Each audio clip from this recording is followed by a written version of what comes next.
Всех поздравляю с началом осени и началом учебного года. Тем временем тест патча 1.6 начался, а комьюнити-менеджер не может подтвердить, что бинокль появится в патче 1.6, мол, может сказать, что только PNV. Но и насрать, один из тестеров подтвердил, что в патче 1.6 все-таки появятся бинокли.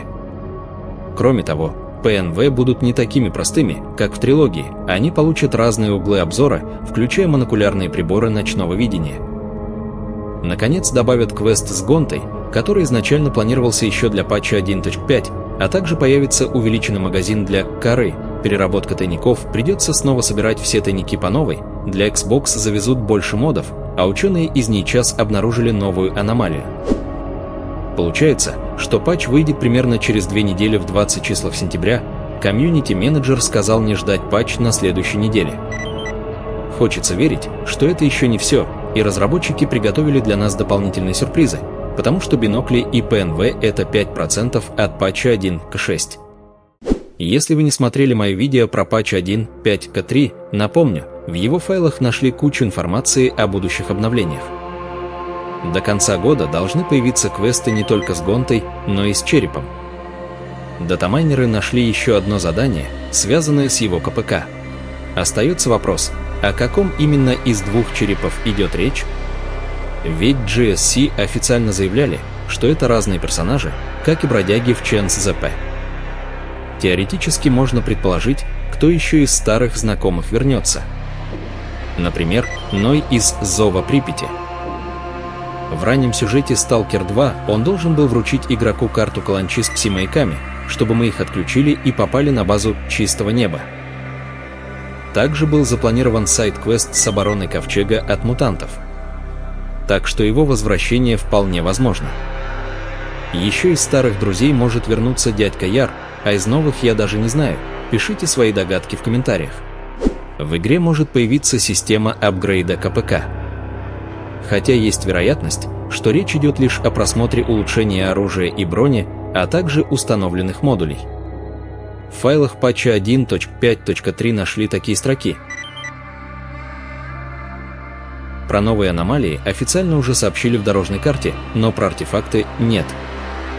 В файлах обнаружили описание артефакта «Странное зеркало», обычное зеркало, в котором отражается лишь туман.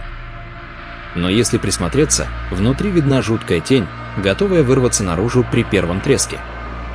Судя по описанию, такие измененные предметы могут быть только связаны с археаномалиями вроде вихря или бульбы. В дорожной карте появился пункт про иммерсивный режим. На деле это оказался фоторежим, по крайней мере по описанию.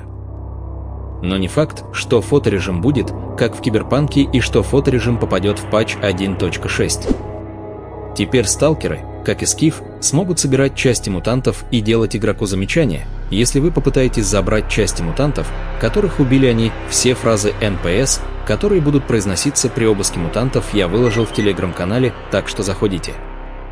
Интересные находки в файлах. Пользователь под ником Грешный обнаружил упоминание нового револьвера «Тихарь». Это револьвер, переделанный под автоматный калибр. В английской локализации он назван Silent Banger, что может намекать на бесшумный вариант с глушителем. Любопытный факт: оружие с похожим названием «Тихарь» есть в серии «Метро». Там он был кустарной пневматической винтовкой для бесшумной стрельбы, собранной из металлолома и труб. На Gamescom 2025 журналисту удалось выяснить последовательность выхода обновлений на Stalker 2. Сначала выйдет патч 1.6, затем порт на PS5, и только после этого переход всех изданий одновременно на движок 5.5.4. Air Namorly теперь можно официально установить отдельно, как игру в GOG, если в вашей библиотеке есть Зов Припяти и вышло несколько крутых модов на Stalker 2. Мод на осень добавляет в игру атмосферу золотой поры с осенними красками. Мод на аномалии бульбашки делает их более опасными, потому что теперь они почти неразличимы. Мод на чистое небо для тех, кто любит светлую зону. Он делает окружение более живым, а небо максимально приближенным к реальному. Мод с вырезанной вкладкой архива возвращает возможность читать материалы о мутантах прямо в игре. Две новые визуальные маски из трилогии отлично вписываются в атмосферу и добавляют разнообразие NPC.